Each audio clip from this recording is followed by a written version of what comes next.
मंजिल क्या है, रास्ता क्या है, हौसला हो तो फासला क्या है। मंजिल यानी लक्ष्य, रास्ता यानी उस लक्ष्य को प्राप्त करने के साधन, उन दोनों के बीच फासला क्या है। फासला उतना ही है जितनी तैयारी में हम समय लगाते हैं। अगर हौसले के साथ तैयारी की जाए तो वो फासला समाप्त हो जाता है, अर्थात रास्ते को मंजिल मिल जाती है। यानी रास्ता तय करते वक्त क्या चाहिए? हौसले की बुलंदी चाहिए। हौसले की बुलंदी है तो रास्ता बिल्कुल आसान हो जाता है और मंजिल मिलना बिल्कुल तय हो जाता है। इसी बात को सार्थक करेंगे 28 तारीख जो आ रही है, उस तारीख को हिंदी का सेकंड ग्रेड का संस्कृत शिक्षा विभाग का आरपीएससी पेपर आयोजित करवाने जा रही है। तो उस पेपर को वो जो देने वाले अभ्यर्थी है उनके लिए अभी जो तैयारी की हुई है उस तैयारी को धार देने का समय चल रहा है। रिवीजन कर रहे होंगे, ये बार बार चीजों को पढ़ रहे होंगे, समझ रहे होंगे। तो ये ऐसा समय है जब प्रैक्टिस करने की बहुत अधिक जरूरत रहती है कि किस प्रकार से पेपर रहेगा और किस प्रकार से पेपर को हल करने की स्ट्रेटेजी रहेगी। अगर ठीक ठाक तैयारी है और पेपर हल करने का तरीका अगर अच्छा है तो सफलता अभ्यर्थी ले पड़ता है। उसका कारण क्या है? पेपर को हल करने का उसका तरीका।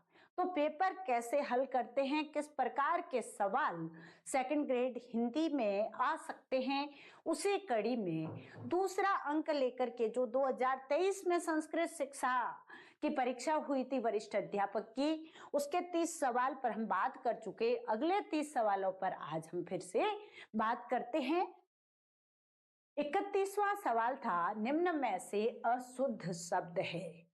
कई बार तो हूबहू सवाल देखने को मिल जाते हैं, वही सवाल वापस रिपीट हो जाता है। कई बार वैसा का वैसा दूसरा सवाल परीक्षा में देखने को मिलता है और अभ्यास जरूरी है।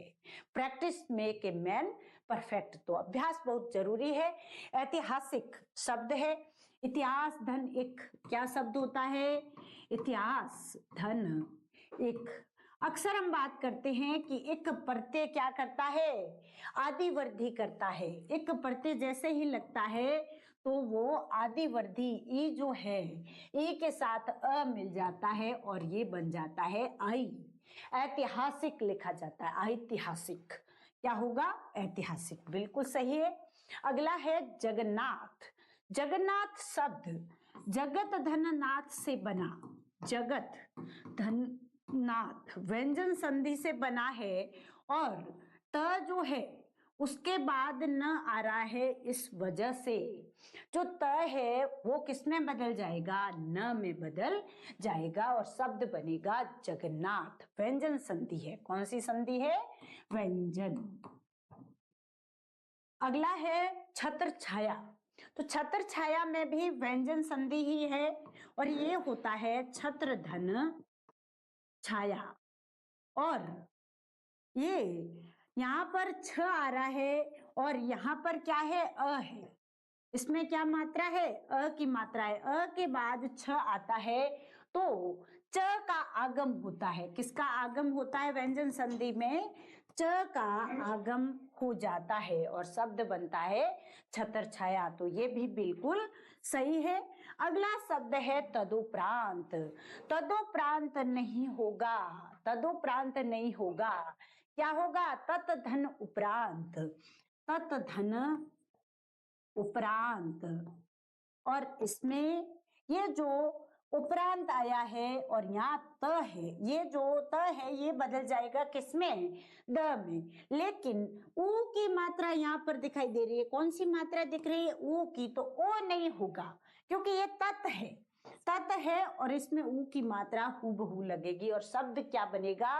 तदुपरांत बनेगा। क्या बनेगा? तदुपरांत। तो इसमें शुद्ध क्या हो जाएगा? तदुपरांत। तो इसमें 4 नंबर बिल्कुल राइट होगा, तदुपरांत। क्योंकि इन्होंने क्या पूछा है? अशुद्ध शब्द कौन सा है? क्या पूछा? अशुद्ध। तो शुद्ध इसका क्या होगा? तदुपरांत। अगर हमें पूरा पता है कि तदुपरांत क्यों नहीं है, तदुपरांत क्यों है, तो हमारे गलत होने की कोई संभावना ही नहीं रहती। शब्दों का विश्लेषण करना अगर हम सीख गए तो व्याकरण में ये जो वर्तनी संबंधी अशुद्धि है ये बिल्कुल भी नहीं होगी। होगी तो भी पता चल जाएगा कि हम गलत जा रहे हैं। अब देखिए, निम्न में से किस समूह में सभी शब्द अशुद्ध है? क्या पूछा है? प्रश्न पढ़ना बड़ी बात है। परीक्षा देने वाले अभ्यर्थी के लिए सबसे बड़ी बात है धैर्य के साथ प्रश्न को पढ़े। बिल्कुल आराम से प्रश्न को पढ़े। क्या पूछा जा रहा है? निम्न में से किस समूह में सभी शब्द अशुद्ध है? गलत है सभी, सभी गलत है। ऐसा ऑप्शन कौन सा है? बाकी वाले ऐसे ऑप्शन है जिसमें कोई ना कोई सही शब्द शामिल है, लेकिन एक ऐसा ऑप्शन है जिसमें सारे के सारे शब्द गलत लिखे हुए हैं। वो कौन सा है? तो देखिए, उज्जवल कैसे लिखते हैं? उज्जवल इस प्रकार से उज्जवल होता है, उत धन ज्वल होता है, और इधर ज आने के कारण ये जो त था वो किसमें बदला? ज में बदल गया था। द्वंद्व बिल्कुल सही लिखा हुआ है, ऐसे भी लिख सकते हैं और ऐसे भी लिख सकते हैं, दोनों बिल्कुल शुद्ध है। ये भी बिल्कुल शुद्ध है और स्रोत भी बिल्कुल शुद्ध है। तो उज्जवल इसमें गलत हो गया, एक ही गलत था, ये दो क्या थे? सही थे। तो ये ऑप्शन इसके अनुसार नहीं हो रहा है क्योंकि इसमें दो सही है और एक गलत है। अगला है मध्याह्न। मध्याह्न बिल्कुल सही है, ऐसे लिखो या ऐसे लिखो, दोनों एक ही बात है। ह आधा है, इसमें आधा क्या है? ह। हमेशा पिता अपना बेटा जब छोटा होता है उसको कंधे पर बिठाते हैं, जो बेटा होता है उसको वो पिता को कंधे पर नहीं बिठाता। तो यहाँ पर ये हम देख सकते हैं कि जो आधा है वो हमेशा ऊपर रहेगा, भले प्रकाश लिखा हुआ हो, भले पर्याप्त लिखा हुआ हो, कहीं भी र आए न आए, कुछ भी आए, आधा वाधा आ रहा है तो ये नियम सीधा लागू होगा कि जो अंदर है यानी नीचे की साइड जो बैठा है वो तो क्या होगा? वो होगा पूरा, और जो ऊपर है वो होगा आधा। ये र वाले में भी काम आता है और दूसरों में भी आप काम में ले सकते हैं। स्वास्थ्य, स्वास्थ्य बिल्कुल शुद्ध शब्द है, बिल्कुल शुद्ध है। मध्याह्न ये भी शुद्ध है और ये भी शुद्ध है, ऐसे भी आप लिख सकते हो और ऐसे भी लिख सकते हो, दोनों चलते हैं। और स्वास्थ्य बिल्कुल शुद्ध है लेकिन उपलक्ष्य नहीं होता। शुद्ध शब्द क्या होता है? उपलक्ष्य होता है। ध्यान रखिएगा, उपलक्ष्य होता है, उपलक्ष्य नहीं होता। क्या होता है? उपलक्ष्य होता है। ये बहुत महत्वपूर्ण शब्द है, कई बार अकेला भी आ सकता है, शब्द समूह में भी आ सकता है। ये चीजें प्रैक्टिस से ही एक ज्यादा करेक्ट होने की संभावनाएं रहती है। अगला महत्वपूर्ण शब्द आया ज्योत्सना। ज्योत्सना है, सारे के सारे आधे ही जाएंगे। ज्योत्सना, जहां ओ की आ की मात्रा आ रही है उसके अलावा सारे ज्योत्सना में क्या है? आधे आधे हैं, बस इसको याद रखें। फिर सदुपदेश, सदुपदेश है ही नहीं, सतधन उपदेश सदुपदेश होता है, तो सदुपदेश। और श्रृंखला बिल्कुल गलत है, कैसे होगा? ऐसे होगा, शुद्ध रूप ये होगा। तो ये ऑप्शन देखिए, इसमें तीनों के तीनों अशुद्ध है। इनका शुद्ध रूप ये हुआ, इसका ये हुआ और इसका ये हुआ, ध्यान दीजिएगा। तो ये हमारा यहाँ पर आंसर होगा। क्यों? क्योंकि तीनों के तीनों शब्द अशुद्ध है। अगले में बांसुरी बिल्कुल सही है, सन्यासी गलत है। सन्यासी में और कुछ नहीं होगा, एक अनुस्वार और लगेगा, न भी आएगा आधा और अनुस्वार भी आएगा। सन्यासी और चांद बिल्कुल सही है, और चंद्रमा ऐसे लिखा जाता है। चंद्रमा में अनुस्वार आता है और चांद में अनुनासिक ही आता है, ये बात ध्यान रखनी है। ये चंद्रमा शुद्ध है और ये चांद बिल्कुल शुद्ध है, इस बात का ध्यान रखना पड़ेगा। अगला देखिए, निम्न में से शुद्ध शब्द कौन सा है? पड़ोसी बिल्कुल गलत है, शुद्ध पूछा है यानी सही कौन सा है ये ध्यान रखना है। पड़ोसी ऐसे होगा, पड़ोसी। अगला है अतिथि, ऐसे होगा अतिथि। अलौकिक होता है, लोक में एक प्रत्यय लगता है तो लौकिक बनता है, आदि वर्दी होती है, दो मात्राएं होती है, क्या होगा? अलौकिक। और अनुसुईया बिल्कुल शुद्ध है। अनुसुईया क्या है? बिल्कुल शुद्ध है। अब अगर अनुसुईया लिखना नहीं भी आए तो भी यहाँ पर पूरा परफेक्ट अगर पता है कि पड़ोसी में एक ही मात्रा आती है, पड़ोस में जो रहता है उसकी एक ही मात्रा रहती है, पड़ोस में एक ही मात्रा वाला रहता है, पड़ोसी एक मात्रा वाला। पड़ोसी कितनी मात्रा वाला? एक मात्रा वाला। अतिथि में दोनों छोटी है, हमें पता है। अलौकिक में एक प्रत्यय आने से औ की मात्रा आई है, ये भी ठीक है। और अनुसुईया बिल्कुल इसी प्रकार से लिखा जाता है। अनुसुईया, अनुसुईया क्या शब्द है? अनुसुईया। बहुत महत्वपूर्ण है, कई बार ये परीक्षाओं में पूछा गया, कई बार, और वापस रिपीट होने की पूरी प्रबल प्रबल संभावना है।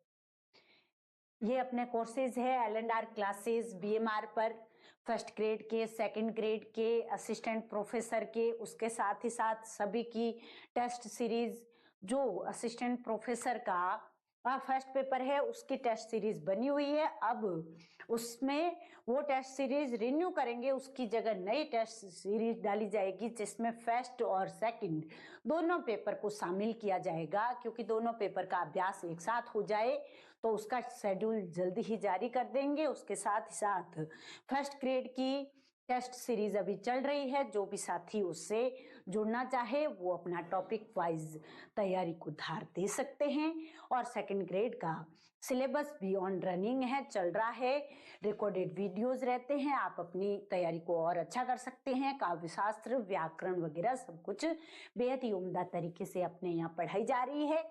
और उसके साथ ही साथ सहायक आचार्य जो सबसे बड़ा कोर्स है उसकी बिल्कुल विधिवत तैयारी अपने L&R क्लासेस पर हम करवा रहे हैं। और इसमें मतलब सिलेबस वाइज जो दिया गया है वो सिलेबस को पूर्णतः ध्यान में रखकर दिया गया है। जहां ज्यादा की जरूरत है वहां ज्यादा करेंगे, और जहां कम ध्यान देने की, अर्थात जो टॉपिक लिमिटेड है मार्क्स की दृष्टि से भी और क्वांटिटी की दृष्टि से भी, जहां लिमिटेशन की आवश्यकता है वहां लिमिट रखी गई है, और जहां लगे कि यहाँ विस्तार की ज्यादा अवधारणाओं की आवश्यकता है वहां अवधारणाओं को समाहित करते हुए हमारे जो कॉलेज प्रोफेसर की नई वैकेंसी आई है उसके लिए कोर्स लॉन्च है। और उसमें कुछ रिकॉर्डेड वीडियोस बने हुए हैं, उसको पूरा अपडेट कर दिया जाएगा और उसमें नया मटेरियल डाला जाएगा, और नए मटेरियल को डालते हुए बिल्कुल रिन्यू करके प्रस्तुत किया जाएगा। और पिछली बार हालांकि 90% प्लस सवाल आए थे, इस बार पूरा प्रयास रहेगा कि पूरा का पूरा सिलेबस संपूर्ण रूप से 100% की, एक आध परिभाषा को छोड़ दिया जाए तो सारा कुछ मटेरियल बिल्कुल सिस्टम से और समझ की दृष्टि से अवधारणाएं क्लियर हो ऐसा दिया जाए, ये पूरा प्रयास रहेगा। निम्न में से अशुद्ध शब्द है भविष्य, धीरोदात्त, आगामी, औचित्य। भविष्य बिल्कुल शुद्ध है, पूछा अशुद्ध है मतलब गलत पूछा गया है। धीरोदात्त, धीर धन उदात्त, धीर धन उदात्त, उदात्त व्यक्तित्व। कैसा व्यक्तित्व? उदात्त का सिद्धांत कौन देते हैं? लोंजाइनस देते हैं। जब हम पढ़ते हैं काव्य शास्त्र तो उदात्त इस प्रकार से लिखा जाता है, उत्कृष्ट, उदात्त, सर्वश्रेष्ठ। तो उदात्त धीर भी है और जो गंभीर भी है उदात्त भी है, यानी सर्वश्रेष्ठ व्यक्तित्व का धनी नायक। धीरोदात्त क्या होता है? नायक होता है जो सर्वश्रेष्ठ होता है, जिसमें सारे गुण समाहित होते हैं, यानी धैर्य असीम मात्रा में रहता है, उसके साथ ही साथ उदात्त व्यक्तित्व का धनी रहता है, अर्थात उसमें जो गुणों की मात्रा है वो बहुत ज्यादा होती है और दोष बहुत कम होते हैं। तो धीर भी है और उदात्त भी है ऐसा व्यक्तित्व, तो उसे धीरोदात्त कहते हैं। तो लिखा कैसे जाएगा? धीर धन उदात्त। क्या बनेगा? धीरोदात्त ऐसे बनेगा, धीर धन उदात्त, धीरोदात्त। तो यहाँ कौन सी संधि हुई? गुण संधि है, गुण संधि से बना है, गुण संधि। और धीर अ की मात्रा है और उधर ऊ है, अ ऊ बराबर ओ बन गया है, लेकिन यहाँ गलती क्या रही? त पर डबल आना चाहिए था, दो त है, यानी शुद्ध व्यंजन त भी इसके साथ शामिल था। आगामी बिल्कुल सही है और औचित्य बिल्कुल सही है। उचित धन्य क्या होता है? उचित धन्य क्या बनता है? औचित्य, वही आदिवर्ती होगी और यह प्रत्यय आदिवर्ती करने का काम करता है और अपने से पहले वर्ण को आधा कर देता है, क्योंकि ये इसका भार इस पर पड़ता है बोलने में, इस वजह से यह वर्ण आधा हो जाता है, औचित्य बनता है या मात्रा डबल हो जाती है। औचित्य यह प्रत्यय। फिर है, कौन सा वाक्य शुद्ध है? शुद्ध पूछा गया है, मतलब शुद्ध कौन सा है, सही कौन सा है?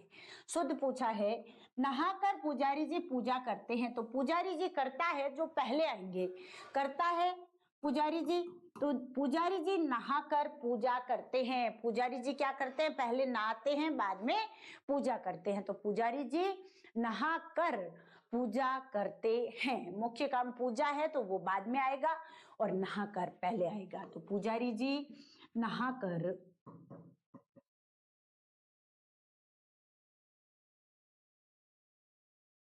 पूजा करते हैं, इस प्रकार से आएगा। मैंने नौकर से एक पेड़ लगवाया, ये सही है। मैंने नौकर से एक पेड़ लगवाया। मैंने नौकर से, मैंने आया और नौकर के साथ क्या आएगा? से आएगा। नौकर से काम किससे करवाया? नौकर से, तो से आ गया। और अगला है, भिखारी ने भुने हुए चने खाते हुए 5 बंदरों को देखा। प्रश्नवाचक नहीं होगा, सीधा मतलब ये विधानवाचक सामान्य वाक्य है, इस वजह से क्या आएगी? खड़ी पाई आएगी, या जिसे पूर्ण विराम कहते हैं वो आएगा। यहां से वह सह परिवार चला गया, सह नहीं सपरिवार चला गया। सपरिवार का अर्थ क्या होता है? परिवार सहित। सपरिवार यानी परिवार सहित। यहां से वह सपरिवार चला गया। निम्न में से शुद्ध वाक्य कौन सा है? मैंने मेरा काम कर लिया, नहीं, मैंने अपना काम कर लिया। मैंने अपना काम कर लिया, ये बिल्कुल शुद्ध है। मैंने अपना काम कर लिया निजवाचक है। परमात्मा के अनेकों नाम, अनेक, अनेक अपने आप में क्या है? बहुवचन है, तो अनेकों नहीं होगा। अनेक क्या है? बहुवचन है। पहले से बहुवचन है तो फिर और बहुवचन के लिए मात्रा बढ़ाने की आवश्यकता नहीं है। अगला है, साहित्य और समाज का घोर नहीं घनिष्ठ संबंध है। कैसा है? घनिष्ठ। घोर तो कोई विरोध हो तो घोर कह सकते हैं, घनिष्ठ संबंध, आपस में मिले जुले हुए हैं। सरला बच्चे को सुलाती है, ये बिल्कुल शुद्ध है। पूछा क्या है? शुद्ध पूछा है, तो इसका उत्तर ये हो जाएगा कि सरला बच्चे को सुलाती है। और साहित्य और समाज का घनिष्ठ संबंध है, ना कि घोर। तो ये तीनों कुछ न कुछ गलतियों के साथ थे। उसने 4 वर्ष तक प्रतीक्षा देखी, नहीं, उसने 4 वर्ष तक प्रतीक्षा की, बिल्कुल आसान है, प्रतीक्षा की आएगा। निम्न में से शुद्ध वाक्य है, एक दूध का गिलास दो, दूध का एक गिलास दो, दूध का एक गिलास दो, दूध का एक गिलास दो, न कि एक दूध का गिलास। उसकी बुद्धि बड़ी विशाल है, बड़ी और विशाल एक साथ नहीं आती। ये क्या है? ये अनुपयुक्त शब्द है, बड़ी और विशाल एक साथ नहीं आते, इसकी यहाँ पर जरूरत नहीं थी। वह क्रोध से भरकर बोला, यानी पूरा क्रोध से भरा हुआ था और फिर बोला। हवा ठंडी बह रही है, नहीं, ठंडी हवा बह रही है। क्या होगा? ठंडी हवा। विशेषण हमेशा कहाँ आता है? ये विशेषण है और ये क्या है? संज्ञा है। तो अक्सर मतलब सामान्य तौर पर विशेषण कहाँ आएगा? पहले आएगा और संज्ञा बाद में आएगी। तो ठंडी हवा बह रही है, ये शुद्ध हो जाएगा। अरे तुम इतनी जल्दी आ गए, इस वाक्य में कर्मशः प्रयुक्त विराम चिन्ह है। तो अरे के बाद क्या आया है? विस्मयादि बोधक आया है। और तुम इतनी जल्दी आ गए, इसके बाद ये क्या है? पूर्ण विराम। तो ये रहा विस्मयादि बोधक और पूर्ण विराम आए हैं। आसान सवाल है बिल्कुल। फिर है, वाक्य में 2 या 2 से अधिक समान पदों या पदांशों में संयोजक अव्यय और की और लगाना हो, और की गुंजाइश हो तो वहां निम्न में से कौन सा विराम चिन्ह आएगा। यानी हम बोलते हैं ना कि राम श्याम और प्रवीण तीनों एक साथ आए, राम श्याम और प्रवीण। अब हम ये बोले तो यहाँ राम के बाद और लगा देते, तो और ना लगा करके हमने क्या लगाया, अल्प विराम लगाया। तो यही पूछा गया है कि और की जगह क्या लगाया जाता है, संयोजक के रूप में अल्प विराम चिन्ह लगाया जाता है। कितना आसान सवाल है अगर ध्यान से पढ़ा जाए तो। आग बबूला होना मुहावरे का अर्थ क्या है, बहुत गुस्सा होना, बहुत अधिक क्रोधित हो जाना क्या होता है, आग बबूला होना होता है। फिर है कि अपने कोर्सेज, और फिर है मूर्ख होना के लिए निम्न में से उपयुक्त मुहावरा कौन सा है। अपना राग अलापना नहीं है, अपना हुल्लू सीधा करना, ये तो क्या है, स्वार्थ साधना है, स्वार्थ साधना। अपना उल्लू सीधा करना, स्वार्थ साधना। अक्ल का अंधा होना, अक्ल का अंधा होगा वो क्या होगा, मूर्ख होगा। मूर्ख को क्या कहते हैं, अक्ल का अंधा होना। और अंधी सरकार होना, यानी वो सरकार जो जनता के हित में बिल्कुल ध्यान न दे, सही गलत का न्याय न कर पाए, वो अंधी सरकार होती है। निम्न में से सुमेलित विकल्प नहीं है। चुगली करना, इधर की उधर लगाना, बिल्कुल सही बात है। इधर की उधर लगाना लोगों की बहुत आदत होती है।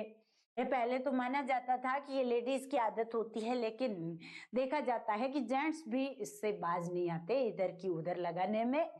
तो वो क्या होता है, इधर की उधर लगाना, किसी दूसरे की चुगली करना। वश में होना, उल्लू सीधा करना। उल्लू सीधा तो क्या है, स्वार्थ साधना है।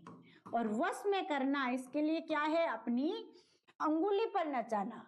अंगुली पर नचाना हो सकता है, या फिर क्या हो सकता है, मुट्ठी में करना हो सकता है, मुट्ठी में होना, मुट्ठी में होना, ये हो सकता है।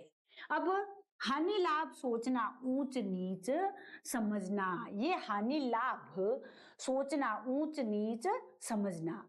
निम्न में से क्या पूछा था, सुमेलित विकल्प नहीं है, तो ये कौन सा हुआ, वश में होना, उल्लू सीधा करना, ये है नहीं, तो ये हमारा इसका उत्तर हो गया। और बाकी ये सही है, ऊंच नीच समझना सही है। और कुछ कम सुनना, ऊंचा सुनना, बिल्कुल सही बात है। जो कम सुनता है उसे हम कहते हैं ये ऊंचा सुनते हैं। फिर है निम्न में से सुमेलित विकल्प नहीं है। अपनी करनी पार उतरनी, कहने का अर्थ क्या है, जैसा करोगे वैसा फल पाओगे, बिल्कुल सही है। जैसी करनी होगी वैसी पार उतरनी होगी।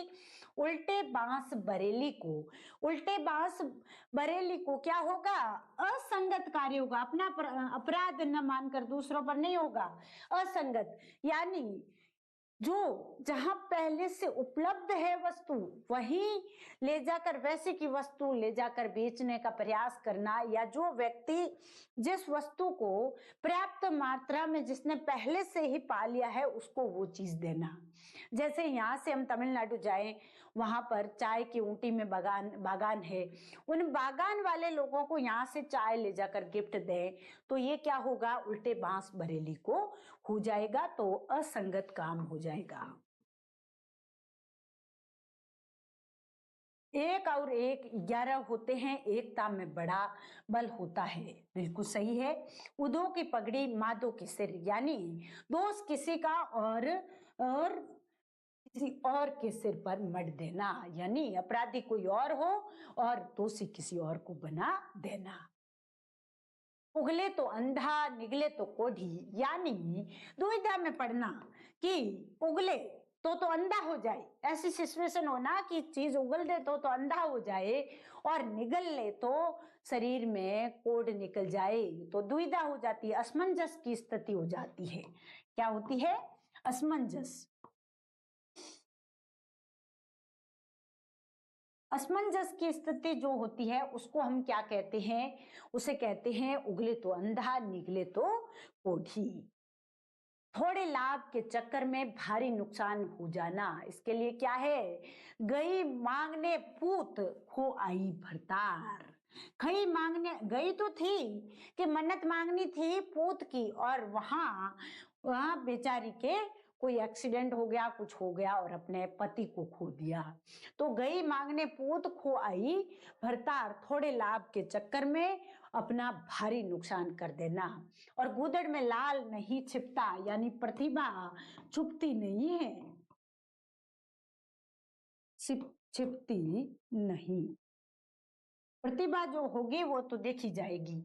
गवाह चुस्त और मुद्दई सुस्त, यानी जो वास्तविक कार्य करता है, वास्तव में जिसे काम करना है, मैं कार्य करने वाला आलस करे, करने वाला सुस्त रहे, आलस करे, और पड़ोसी उसका क्या करे, गवाह जो है वो बहुत एक्टिव रहे, एक्टिव रहे। तो ऐसी स्थिति में कहा जाता है गवाह चुस्त और मुद्दई सुस्त। आंख का अंधा, गांठ का पूरा, कंजूस, महाकंजूस।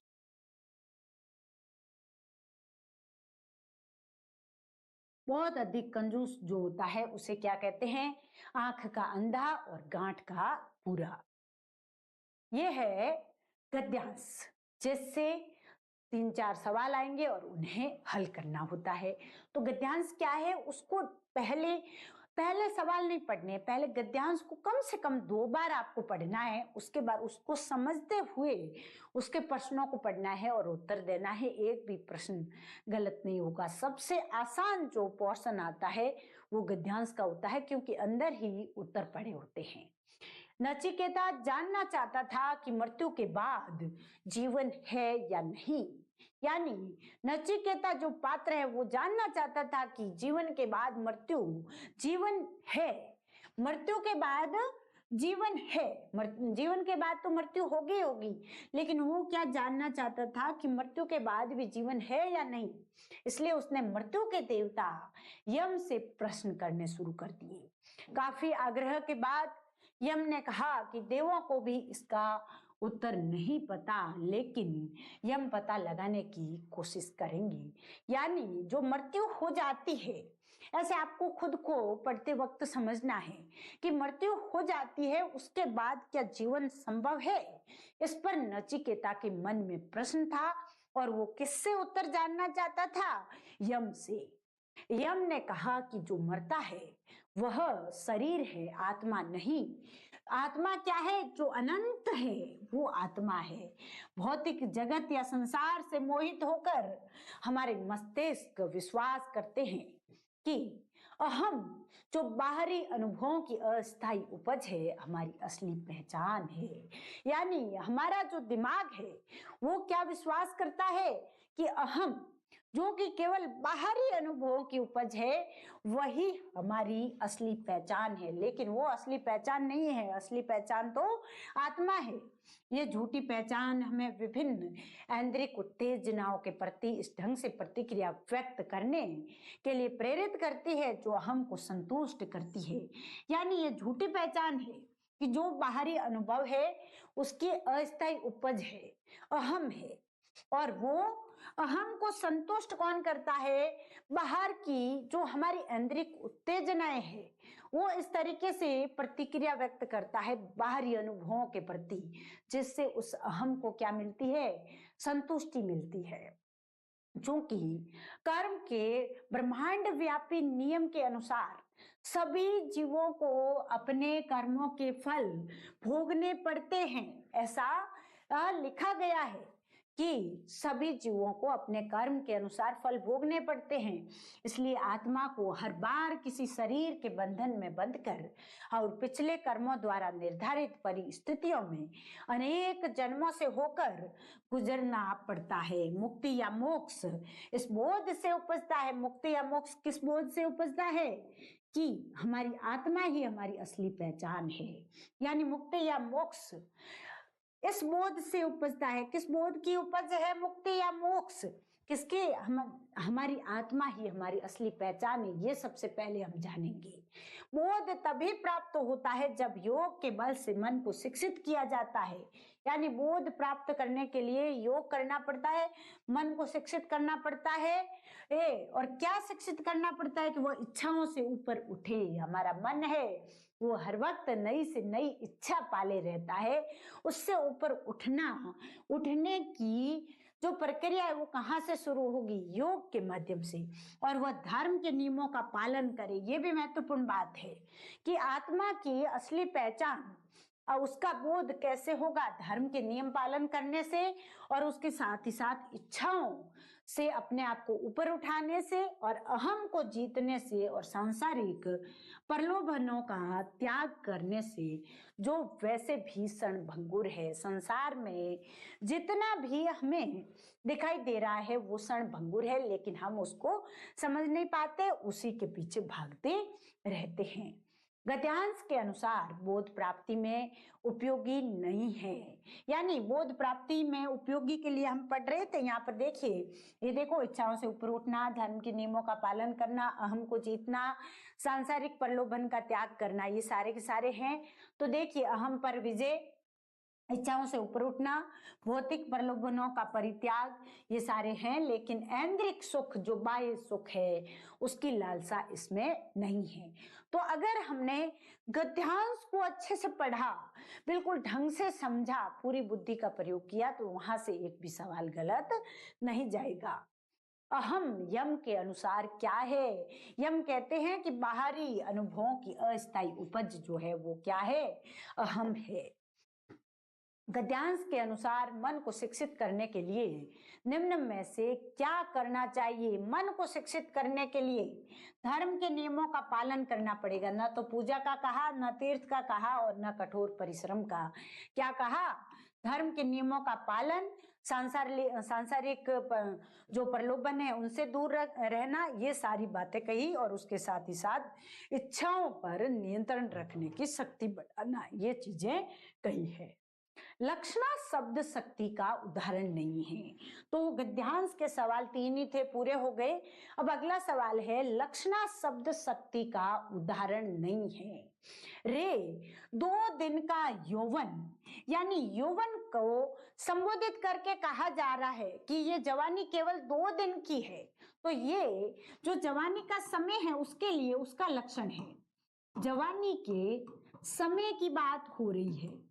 जवानी के समय जो है वो बहुत ही सीमित है, उसके लक्षणों की बात की जा रही है। तो लक्षण प्रकट हो रहे हैं। तो यहाँ क्या है?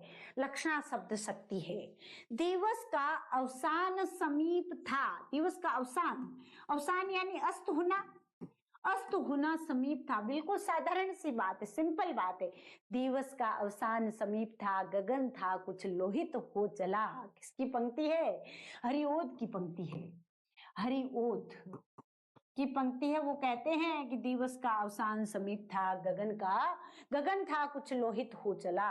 तो यहाँ अवसान यानी सूर्यास्त होने वाला था, दिवस का अवसान होने वाला था, अर्थात दिवस अर्थात सूर्य अस्त होने वाला था। क्या था?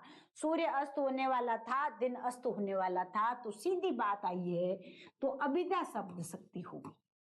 काव्य में देने से कोई फर्क नहीं पड़ता। पंक्ति भले काव्य की है, भले ही वो गद्य की है, पंक्ति अगर सीधा सीधा अपना अर्थ प्रकट कर रही है तो वो अभिधा शब्द शक्ति होगी। और एक लक्षण लेना पड़ रहा है तो लक्षणा होगी, और एक से अधिक अर्थ प्रकट करने की गुंजाइश बनी रहे तो व्यंजना होगी। इस खंडहर में बिजली सी उन्मत्त जवानी दौड़ी होगी। बिजली सी उन्मत्त जवानी यानी बहुत अधिक चहल पहल रही होगी। चहल पहल के लिए आया है, पुराने समय की बात आई है। तो यहाँ पर जवानी के समय किए गए जो कार्य है उसकी चहल पहल है, उसकी बात हो रही है, उसके लक्षणों की बात हो रही है। तो लक्षणा है हुई वीरता की वैभव के साथ सगाई। अब इन दोनों की वास्तव में सगाई थोड़ी हुई है। सगाई का लक्षण है कि ये वीरता और वैभव एक साथ मिलकर चल रहे थे, यानी वीरता और वैभव के लक्षण प्रकट हो रहे थे। वीरता का भाव था और उसके साथ ही साथ वैभव था। वैभव यानी झांसी जो है वो वीरता और वैभव का स्थल था।